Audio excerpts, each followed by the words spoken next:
اللہ تعالیٰ نے جنت کے حصول کے لیے اپنی رضا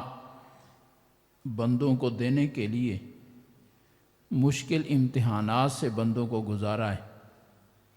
دیکھنے میں وہ کام چھوٹے اور معمولی محسوس ہوتے ہیں، لیکن جب آدمی کو خود اسے واسطہ پڑے اور کرنے پڑیں تو وہ کام بڑے بھاری اور مشکل لگتے ہیں۔ حضور صلی اللہ علیہ وآلہ وسلم کو اللہ تعالیٰ نے اخلاق کریمانہ عطا فرمائے۔ خود رسول اللہ صلی اللہ علیہ وسلم کو حکم ہے ان اخلاق کو اپنانے کا، اور پھر حضور صلی اللہ علیہ وآلہ وسلم نے اپنے عمل سے بھی امت کو ترغیب دی ہے، اور زبانی طور پر بھی امت کو ترغیب دی ہے کہ ان اخلاق کو اپناؤ۔ اب یہ اخلاق کو اپنانا یہ آدمی کے لیے بظاہر مشکل ہو جاتا ہے، اپنے جذبات پر قابو پانا یہ بظاہر مشکل ترین کام ہے، لیکن جو کام جتنا مشکل ہوتا ہے اللہ کی طرف سے انعامات اس کے اوپر اتنے بڑے ہوتے ہیں۔ اللہ تعالیٰ کی طرف سے رضا اس کے مطابق ہوتی ہے۔ جو شخص تمہارے ساتھ برائی کرے، دشمنی کرے، تمہارا کوئی جانی مالی کسی قسم کا نقصان کرے، تو اس سے اگر تم بدلہ لینا چاہو جتنا کہ اس نے تمہارا نقصان کیا ہے، انصاف کے مطابق بدلہ لینا چاہو تو شریعت نے اس کی اجازت دی کہ تم اس سے بدلہ لے لو، لیکن اس سے اعلیٰ درجہ یہ ہے کہ بدلہ لینے کے بجائے اس کو معاف کر دو، اور معاف کرنے سے بھی اس سے بھی اعلیٰ درجہ یہ ہے کہ صرف اسے معاف ہی نہ کرو بلکہ اس کے اس برے کام کی جزا اس کے ساتھ اچھائی کی صورت میں دو۔ اس نے تمہارے ساتھ برائی کی ہے، تم اس کے ساتھ خیر خواہی کرو، بھلائی کرو اور اچھائی کرو۔ یہ سب سے اعلیٰ اخلاق کا معیار ہے اور مشکل ترین مرحلہ ہے۔ انسان کے جذبات ذاتی طور پر یہ ہوتے ہیں، جب اس کو کوئی نقصان پہنچاتا ہے تو انسان اپنے غصے میں، اپنے جذبات میں آ کر کئی گنا زیادہ انتقام پر تیار ہو جاتا ہے کہ اس نے مجھے جتنا نقصان پہنچایا ہے میں اس سے 70 گنا زیادہ اس کو نقصان پہنچاؤں گا۔ جیسے ہمارے ہاں ایک محاورہ مشہور ہے کہ ہم اینٹ کا جواب پتھر سے دیں گے۔ تم اینٹ مارو گے، ہم پتھر ماریں گے۔ تم ایک گالی دو گے، ہم 10 گالیاں دیں گے۔ یہ انسان کے ذاتی جذبات، فطری جذبات ہیں، اور انسان کی فطرت اور جبلت میں اللہ نے جو مادہ رکھا ہے اس کا اصل اظہار یہی ہے، لیکن اللہ نے ایک طرف انسان کی فطرت میں یہ جذبات رکھ دیے اور دوسری طرف اپنی رضا اور شریعت رکھ دی کہ میری شریعت کا حکم یہ ہے اور میری پسند یہ ہے، چاہت یہ ہے کہ تم اس سے بدلہ لینے کے بجائے معاف کر دو۔ اگر بدلہ لینا ہو وَإِنْ عَاقَبْتُمْ فَعَاقِبُوا بِمِثْلِ مَا عُوقِبْتُمْ بِهِ، بدلہ لینا ہو تو جتنا اس نے تم پر زیادتی کی ہے تول تول کر اس زیادتی کے مطابق اس سے بدلہ لے لو۔ رسول اللہ صلی اللہ علیہ وسلم گزر رہے ہیں مدینہ منورہ میں کسی گلی میں، سامنے سے ایک صحابی اپنے غلام کو مار رہے ہیں۔ ان کی نظر نہیں پڑی حضور صلی اللہ علیہ وسلم پر، مار رہے ہیں، آواز دی، زور سے آواز دی، رک جاؤ، کیا کر رہے ہو؟ نظر پڑی، مڑ کر دیکھا، پیارے نبی صلی اللہ علیہ وسلم ہے۔ عرض کیا، یا رسول اللہ یہ میرے ساتھ بد کلامی کرتا ہے، اونچا بولتا ہے، مجھے زبانی طور پر تکلیف پہنچاتا ہے، اس لیے اس کی تربیت کر رہا ہوں اور اس کو جسمانی سزا دے رہا ہوں۔ حضور صلی اللہ علیہ وسلم نے فرمایا، جب اللہ کی عدالت لگے گی ایک طرف اس کی بد زبانی کو ایک ترازو میں رکھا جائے گا، دوسری طرف تیری اس جسمانی سزا کو دوسرے ترازو میں رکھا جائے گا، جسمانی سزا اگر تو نے اس کی بد کلامی کے برابر کی دی تو پھر نہ تیرے اوپر کوئی مواخذہ ہوگا نہ اس کے اوپر مواخذہ ہوگا، کیونکہ برابر سرابر ہے، جتنا اس کی بد زبانی ہے اتنا ہی تیری طرف سے سزا ہے۔ لیکن اگر اس کی بد زبانی تھوڑی ہوئی اور تیری طرف سے جسمانی سزا زیادہ ہوئی، پھر تجھے وہاں بدلہ دینا پڑے گا، پھر تجھے وہاں پکڑ ہوگی، اور یہ پھر تم سے وہاں پر تیرا گریبان پکڑے گا کہ میں نے بد کلامی تھوڑی کی تھی اور مجھے اس کے بدلے میں جسمانی سزا زیادہ دی گئی۔ یعنی بدلہ لینے کا تمہیں شریعت نے حق دیا ہے، لیکن اس کے لیے شرط یہ ہے کہ بدلہ پورا پورا ہو۔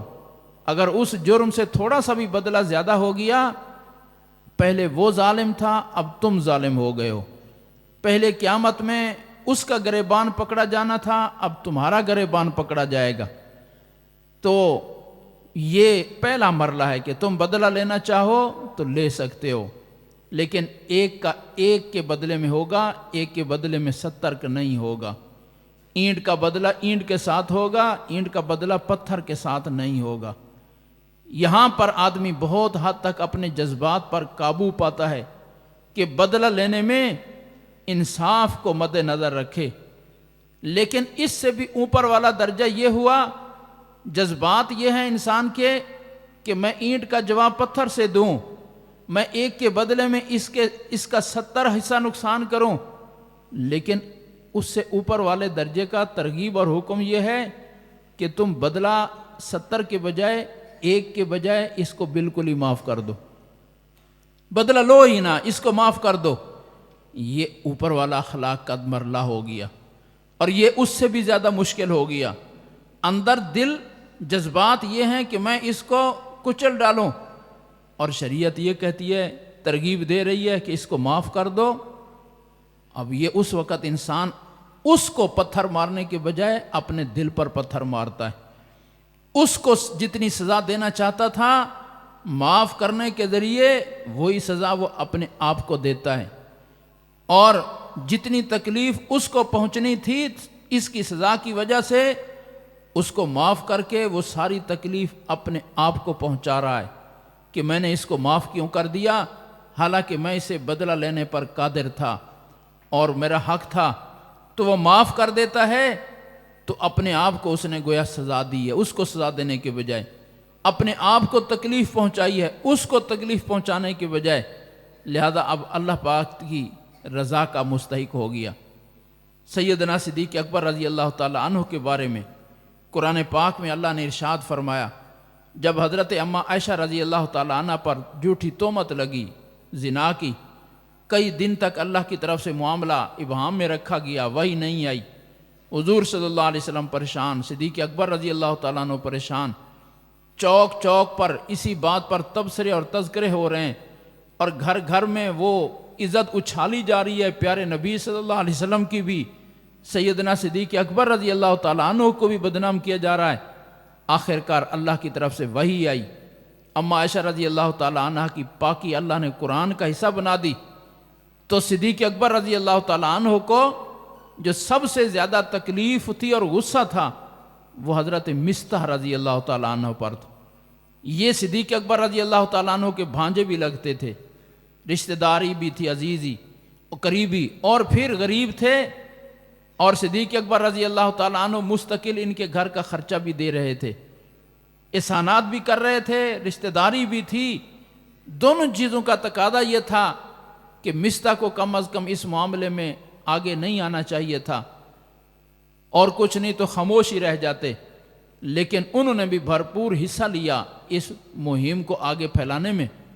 تو صدیق اکبر رضی اللہ تعالیٰ عنہ نے غصے میں آ کر قسم اٹھا لی، اللہ کی قسم آج کے بعد مستح کو 1 روپیہ بھی خرچے کے لیے نہیں دوں گا۔ یہ قسم اٹھائی۔ اب حق تعالیٰ صدیق اکبر رضی اللہ تعالیٰ عنہ کا جو مقام ہے یہ جائز تھا، اس حد تک بدلہ لینا، اس حد تک غصہ نکالنا شریعت میں اس کی اجازت ہے کہ انصاف کی حد تک بدلہ لے سکتے ہو، اور یہ تو ابھی انصاف سے بھی تھوڑا بدلہ تھا، صرف اتنا تھا کہ میں نے جو خرچہ دینا طے کر رکھا ہے وہ بند کر دوں، تو وہ تو ویسے بھی بند کر سکتے تھے، اب اس تکلیف کی وجہ سے بند کر رہے ہیں۔ اللہ پاک نے کیا فرمایا؟ وَلَا يَأْتَلِ أُولُو الْفَضْلِ مِنْكُمْ وَالسَّعَةِ أَنْ يُؤْتُوا أُولِي الْقُرْبَى۔ اے ابو بکر، اللہ نے آپ کو اس امت کا سب سے افضل بنایا ہے۔ اے ابو بکر، اللہ نے آپ کو مالدار اور وسعت والا بنایا ہے۔ آپ کی جو شان ہے، آپ کا جو مقام ہے، اس کے شایان شان یہ ہے کہ آپ مستا کو معاف کر دیں۔ اور پھر آگے ایک عجیب جملہ فرمایا، الا تحبون ان یغفر اللہ لکم۔ یہ جو تم آج اپنے اس مخالف کو معاف کرو گے، اس کا اللہ صلہ کیا دے گا؟ تمہیں اللہ معاف کر دے گا۔ الا تحبون ان یغفر اللہ لکم، کیا تم یہ نہیں چاہتے ہو کہ اللہ مجھے معاف کر دے؟ اگر چاہتے ہو کہ اللہ مجھے معاف کر دے تو تم آج اپنے مخالف کو معاف کر دو، اس کے عوض میں اللہ تمہاری غلطیوں کو معاف کر دے گا۔ جب یہ جملہ صدیق اکبر رضی اللہ تعالیٰ نے سنا، فوراً بے ساختہ ان کی زبان سے نکلا، بلا احب ان یغفر اللہ لی، کیوں نہیں، میں چاہتا ہوں کہ میرا رب مجھے معاف کرے۔ اگر میرا رب مجھے اس شرط پر معاف کرتا ہے کہ میں مستا کو معاف کر دوں، تو میں نے اللہ کی رضا کے لیے